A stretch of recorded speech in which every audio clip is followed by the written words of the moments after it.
hasty decision to make it as an assumption that it's about Islamic terror. All right, Paris, so you're a communication strategist. So did that speech yesterday make any sense whatsoever? I think that for... Hold on. The way you pause there trying to figure it out is yes or no. Did it make any sense? Well, yes, it made sense if you're talking... Well, I'm going to come to you right now. Like you said, it talks about his narrative. It fits into the narrative that Donald Trump is... It fits into the narrative of fear. Yeah. Did it make any sense, and a lot of Americans are fearful. Paris, that makes and they have a right to be fearful. Fearful of what? Fearful of... fearful of the fact that there are people in this world who want to do harm to Americans. That America did harm to in the beginning. Well, I'm not going to go into that type of historical... What up, y'all? First of all, you're absolutely right, like Dylan Roof. Yeah, exactly. Yeah. People are and I ain't seen a Trump speech saying he gonna kick some white boys out who crazy. Right, and he was a Christian. Back to your original point, I think Donald Trump's speech reinforces the narrative that he has against this issue of Islamic terrorism and carrying out atrocities in America. But the other thing that I want to point out is this. We have to be careful not to label this as that this was only Donald Trump saying that this was terrorism. There was a lot of news reports, major network news, a lot of politicians on the aisle saying, including the White House, saying that this was terrorism. Of course. And hate. But also they said it was terrorism. So it's important to let that know. And also, President Jimmy Carter had a similar policy and had similar claims as it relates to Iranians in the Iranian crisis, saying that those that were from Iran could not come to the country, and and students that were here forced them to be deported if they came from Iran. Then let me say this perfectly clear. What you're dealing with here is a demagogue who stood up yesterday and lied repeatedly, who gave blatant lies, who said this guy was born in Afghanistan. He was born in Afghanistan. That was a reference in the fact that his father. No. Donald Trump lied. Donald Trump said out of his own mouth the guy was born in Afghanistan. That was a lie. Totally. And then he goes on with his Hillary Clinton's going to get rid of the Second Amendment lie, and this repeated lie. So at some point, the lies keep building up, and I don't know. I mean, you must be working out. I have started to work. Yeah, you got to, because see, your shoulders got. He got that coon workout plan to keep trying to hold up these Trump lies. Well, I think in politics and in campaigns, you do things that you say things. You lie. You lie. Well, if you want to say that President Obama lied when he said he was going to close Guantanamo Bay, I wouldn't call it a lie. I would say that. Hold up. Has the president tried to close Guantanamo? Yes. Has the president tried to close it? And he's been unsuccessful in doing it. Has he tried to close it? Unsuccessfully. Has he been thwarted by Republicans who said, don't bring those inmates to the United States? Has he tried to close it? Yes or no? He's tried to close it. Is he tried to close it? Yes or no? The question is has he tried to close it? Yes or no? Hold up. Is has he tried to close it? Yes or no? President Obama said, the answer is yes. And it's still and here's the deal.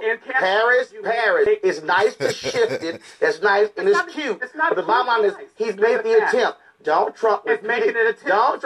And your party thwarted it by saying, we don't want him on our land. Do you want him on your land? Hell, Paris, the federal government yesterday said that don't faze me, Paris. It should faze you. Paris, because the federal government said yesterday. Yeah, he defended his master tough. Have you heard of Supermax? That there have been terrorists that came out of Guantanamo. Have you ever heard of Supermax? So absolutely. Have you heard of Supermax? Have you heard of Supermax? I don't want terrorists in our country. Have you heard of Supermax? Heard of it, don't want the terrorists. Easy. So, wait a minute, hold up. We have terrorists in our country. Paris. I would call Dylan. I agree with you 100%. Paris, got a question. A lot of them. Paris, was that guy who led the initial first attack on the World Trade Center? Was he convicted? Yes, he was convicted. Where is he in prison? In a Supermax. They are already in the country, dude. Wake up. Jesus. So they are. If they're already in Supermax, right now it's confinement 23 hours a day. You mean to tell me we can't house them in Supermax? Yeah, he going hard for his master. I thought your point like housing people in prisons. Come on now. All right, y'all. Are you talking about Bill Clinton? No. I'm talking about how you want to shift it. Your boy keeps lying, and you keep trying to defend his lies. I'm saying, keep working out, because your show's going to get a lot broader, because more lies are coming down the line. His payroll. All right, y'all, here's the deal. Everybody keeps calling this the worst mass murder in the history of America, and lots of people Which is bullshit. have been talking about it. But the reality is, the Orlando shooting is not the worst mass murder in American history. Here's some of the tweets that have been out there, folks. Larry McManus tweeted, Orlando, not the largest mass murder, 1917. East St. Louis massacre, 200 dead. 1919, Arkansas massacre, 207 dead. 1921, Tulsa massacre, 300 dead. Also, folks, again, a number of folks have been tweeting this. Another tweet, the worst massacre in history was the Tulsa massacre, a.k.a. Black Wall Street. Get your facts straight. And so, folks, real quick here, I do believe language is important. Absolutely. Mass shooting, yes. Mass shooting by lone gunmen, yes.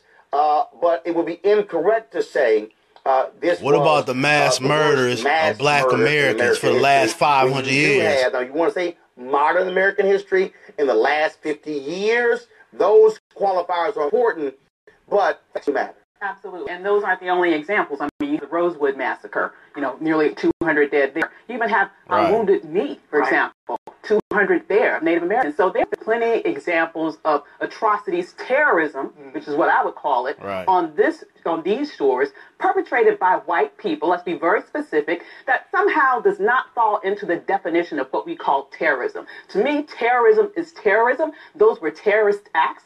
And to erase that from our history, I think is an assault on us and our culture. The Opelousas massacre that happened down in Louisiana, September 1848, 200 to 300 blacks were massacred by white people because of their wanting.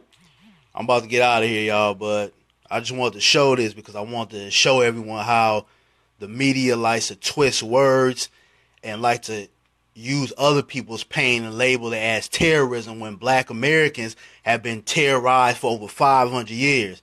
But I'm out, y'all. Thanks for watching.